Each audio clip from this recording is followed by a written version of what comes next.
Assalamualaikum Pak Dr. Petrimen. Waalaikumsalam warahmatullahi wabarakatuh. Alhamdulillah kita jumpa di PJJ untuk membicarakan beberapa hal terkait dengan lembaga sensor film Indonesia. Pak Petrimen, boleh sedikit Bapak mengenalkan diri? Dipersilakan. Baik, terima kasih Pak Ali. Apa kabar? Sehat? Alhamdulillah. Saya kebetulan dari lembaga sensor film, lembaga independen yang membahas tentang penyensoran film. Nah, penyensoran film yang kita lakukan itu bukan memotong film, tapi bagaimana kita melakukan proses pengklasifikasian atau penggolongan usia kalau dalam bahasa regulasinya. Nah, lembaga ini adalah lembaga negara, lembaga yang satu-satunya bertanggung jawab untuk proses pemutaran film yang dilakukan di layar lebar, kemudian di layar televisi atau lembaga penyiaran namanya, kemudian juga di jaringan teknologi informatika atau over the top. Nah, over the top itu ya jaringan yang dibuat berdasarkan pada keinginan pribadi masing-masing. Wah, luar biasa tugas pokok dan fungsinya di lembaga sensor film ya, Pak Dokter. Ya, Pak Dokter, ada satu hal yang dalam dunia akademik ini yang dikaitkan dengan lembaga sensor film. Apa sih urgensi sensor film jika dikaitkan dengan nilai-nilai akademik dan nilai-nilai religi yang ditanamkan dalam dunia pendidikan? Iya, kenapa proses penyensoran film itu penting bagi dunia akademik? Karena memang salah satu fungsi film itu kan pendidikan. Yeah. Nah, ada fungsi pendidikan, kemudian film itu akan memiliki makna pendidikan kalau tayangan film itu dipertontonkan pada masyarakat yang sesuai dengan usianya. Jadi ada pesan yang disampaikan film itu bisa diserap oleh orang yang tentu sesuai dengan usia film, klasifikasi film tersebut. Kalau film itu ditonton oleh orang yang belum sesuai dengan usianya, maka film itu akan membahayakan, karena itu tadi bahwa film akan berpengaruh negatif pada masyarakat kalau film itu tidak bisa dicerna pesannya gitu ya. Jadi memiliki dampak negatif dan dampak positif bagi setiap masyarakat Indonesia ya, atau dalam masyarakat dunia akademik lah itu. Jadi Pak Dokter, di sini kami di Prodi Pendidikan Jarak Jauh, pendidikan PAI ini kan selalu memberikan penanaman nilai-nilai religi bagi mahasiswa kami. Selain nilai-nilai tentunya akademik dan profesionalitas serta pedagogik gitu ya. Ada clue sebenarnya di sini. Clue kami new mindset, new result. Yes. Kuliah aman, kerja nyaman hanya di PJJ PAI. Jadi new mindset, new result. Ini kalau kita kaitkan dunia pendidikan dan dunia sensor film, ada mindset baru yang akan menghasilkan baru. Bagaimana ini di dunia perfilman ini, Pak? Ya, mindset dan risal itu kan bagian dari proses. Proses bagaimana para pendidik itu merasa nyaman dengan apa yang dia lakukan. Nah, secara PJJ itu kan proses pembelajaran yang dilakukan dengan jarak jauh tanpa tatap muka. Nah, oleh sebab itu salah satu cara yang efektif untuk membuat mindset itu ya dengan film. Kita bikin film, kemudian film itu bisa diberikan kepada para mahasiswa jarak jauh, itu kita putarkan tayangan film itu untuk memberikan pemahaman yang bagus kepada mereka. Karena begini, kalau film itu kan mampu mempengaruhi seseorang itu, mindsetnya tadi itu kan terkait dengan bagaimana perubahan perilaku terjadi. Jadi kalau film ini diputar untuk tentang materi kuliah, nah itu kan bisa merubah juga pengetahuan mereka. Nah, kenapa? Karena materi kuliah melalui film itu sama dengan materi kuliah ketika dilakukan secara langsung, secara tatap muka. Karena di situ juga menggambarkan kan gitu kan, menggambarkan bagaimana dosen memberikan pengetahuannya juga sama persis gitu. Jadi ya kapan perlu harus ada adegan lah yang dramatis dikit gitu kan. Betul. Nah, memang sekarang itu dalam dunia teknologi perlu ada ekspresi dan kreasi, kreativitas. Ekspresi dan kreasi yang muncul dari gagasan-gagasan seseorang. Jadi sangat penting sekali nih Pak Dr. Petrimen. Bisakah kami melakukan MOU itu dengan lembaga sensor film, atau lembaga sensor film bisa melingkan ke kami, ke misal ke sutradara yang terkenal. Kami ingin membuat film-film pendek untuk anak-anak didik kami, di mana sekarang moralitasnya sedang tergerus. Gimana Pak Dokter? Pertama, terkait dengan MOU, lembaga sensor film itu sudah MOU dengan 34 perguruan tinggi. Nah, ini harus dimanfaatkan juga oleh PJJ. Dimanfaatkan juga oleh Bin Syekh Nurjati gitu kan. Nanti yang tanda tangan ada rektor dengan ketua LSF, kemudian nanti PKS-nya baru pada dekan. Dengan ketua yang membidangi. Yang pertama, karena ini mempunyai nilai tambah juga karena ada kerjasama terkait dengan di luar akademisi gitu ya, di luar lembaga pendidikan. Nah, yang kedua tentu bisa aja di lembaga sensor film itu ada sutradara, ada produser.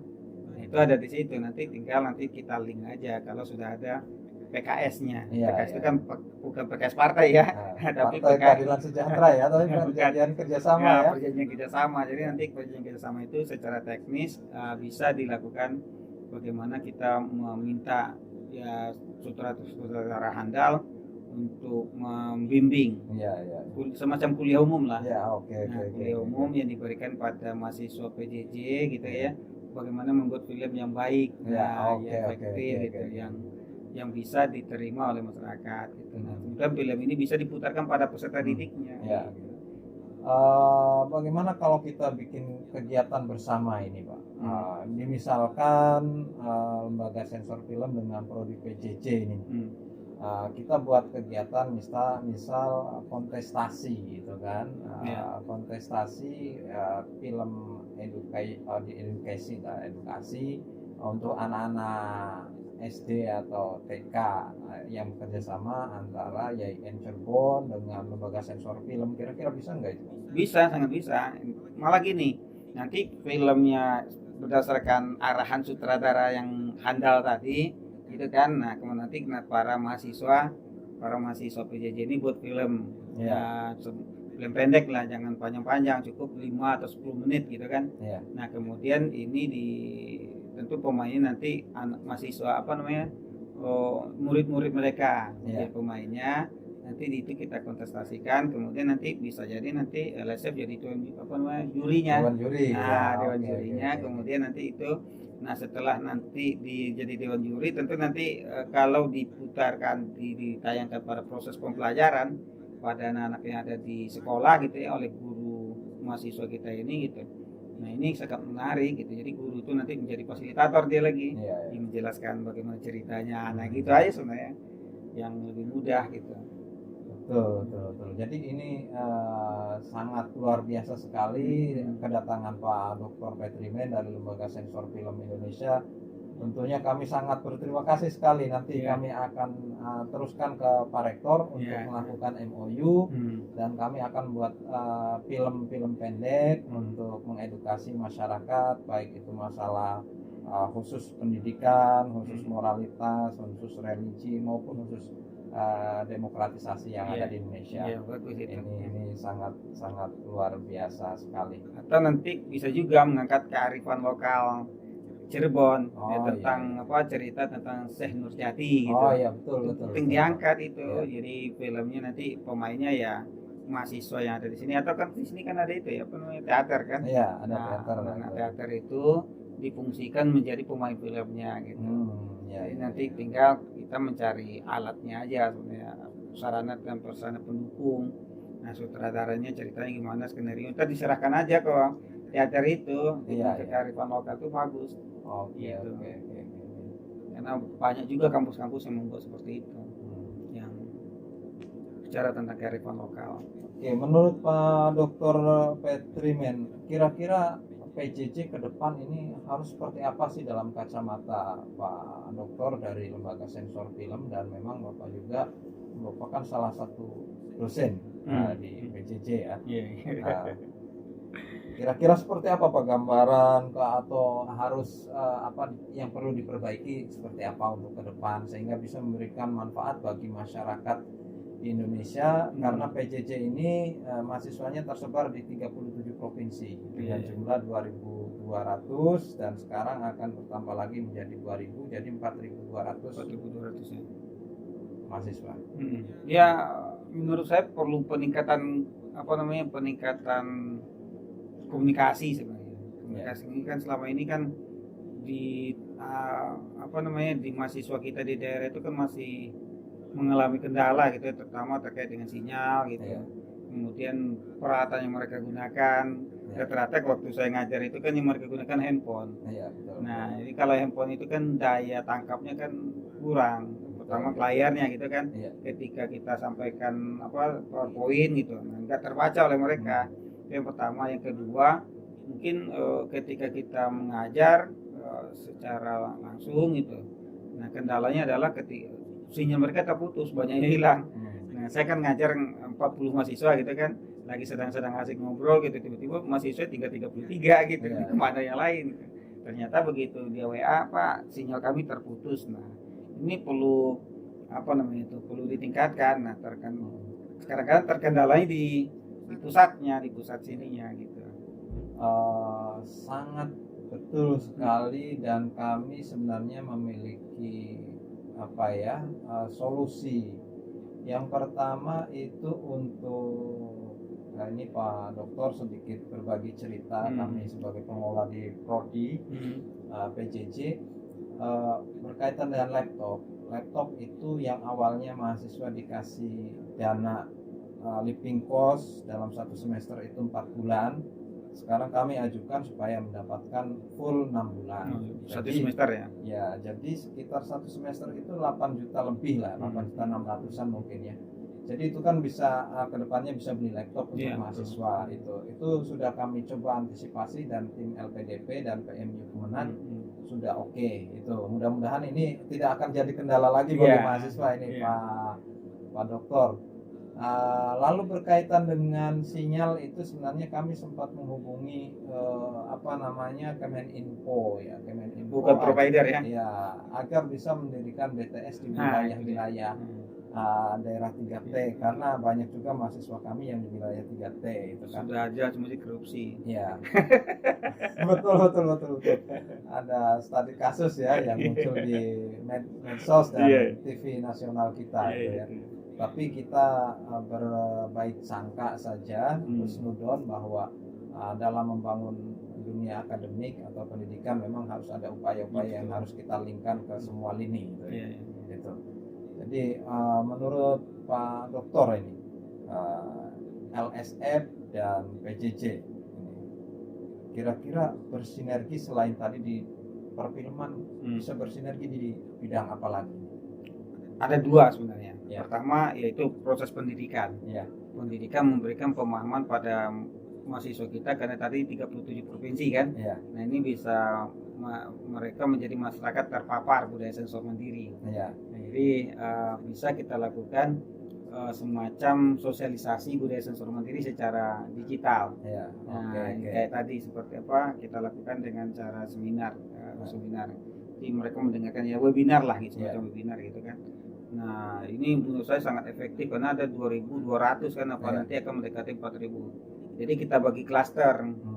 Jadi pemainnya klasternya dari Indonesia Timur gitu, Indonesia Barat, Indonesia Tengah. Nah, ini kan nanti mereka kita berikan tugas untuk memberikan pemahaman juga kepada anak-anak didiknya atau kepada masyarakat yang ada tempat dia berada gitu kan, bahwa penting untuk menjaga moralitas anak bangsa. Nah, itu dengan cara itu. Jadi secara tidak langsung PJJ memiliki amal bakti, jadi amal barokah, amal barokah untuk mengajak masyarakat peduli terhadap tayangan film, baik yang ada di di televisi, di layar lebar maupun ada di over the top gitu kan.